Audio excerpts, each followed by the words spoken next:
I see a lot of things going on in the anarchist, voluntarist, libertarian community surrounding the shooting in Dallas, in which so far it looks like 11 total cops were shot and 5 are dead. And I see, first of all, if you call yourself a voluntarist, you're in the, I'll call it the true libertarian camp, not the political party libertarian camp. It goes without saying that none of us supports the institution called policing, because the institution called policing is absolutely the strong-armed branch of the coercive enterprise, aka the state. It's what makes this coercive enterprise possible. Without the police, their rules, regulations, whatnot are non-enforceable. So none of us supports this institution. And to the degree that we know that good cops are silent, they're just as complicit as the bad cops. We don't know what all quote-unquote good cops know or don't know. So I'm still not going to condemn all police. I will always condemn the institution. But more importantly than that, we have folks on here that are celebrating what happened in Dallas, that are, I would say, encouraging more of the same. These are voluntarists, libertarians, anarchists. These folks are fighting a poor strategy in the name of liberty. You are not doing liberty any service. And there's some, I'm not going to name any names, but there are some very well-respected, well-known leaders in this community that are serving the state right now.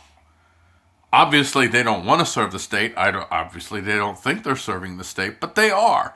The state absolutely wants violent revolution. It does not want to give you the time to witness the truth of liberty to the folks that may be willing to receive it, the potential, the thought leaders, if you will, out there that we can reach. We need to reach the thought leaders who are the doers, who are willing to go into uncharted territory, the explorers. And we reach the explorers. And then when we have enough of us connected with one another, we actually can then bring in, and we count amongst ourselves that group as well then, we can bring the settlers in to actually start to build true liberty where you are.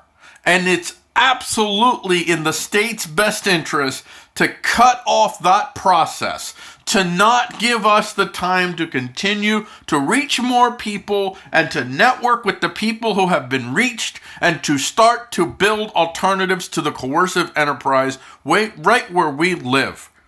And what you're doing when you put your stuff out there saying, oh, I'm happy, they deserve it, whether or not they deserve it, whether or not people should be happy, it's stupid, poor strategy. And it's especially disappointing coming from some of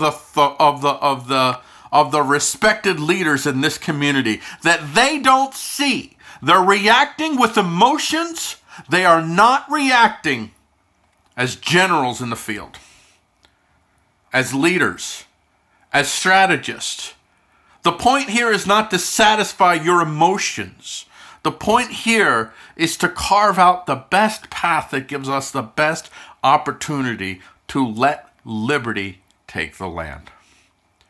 And this isn't going to do it, so stop it. And if you like this video, or if you don't like this video, be sure to share, comment, and above all else, please remember, subscribe to State of Wake, or you set liberty back. Probably not as much as the people who are inadvertently serving the state by echoing the things that will rile more people up and incite more people to potentially go out and do violent things that will just give the state the tools and the justification it needs to clamp down. And then on the other side, what happens? The reaction, the violent reaction. And what you're going to end up with is not liberty. You'll end up with what happened in the American Revolution, where they overthrew a tyrant who taxed them and burdened them, and they replaced them with a tyrant who taxed them and burdened them even more. Be sure to subscribe. This is Paul Gordon, out.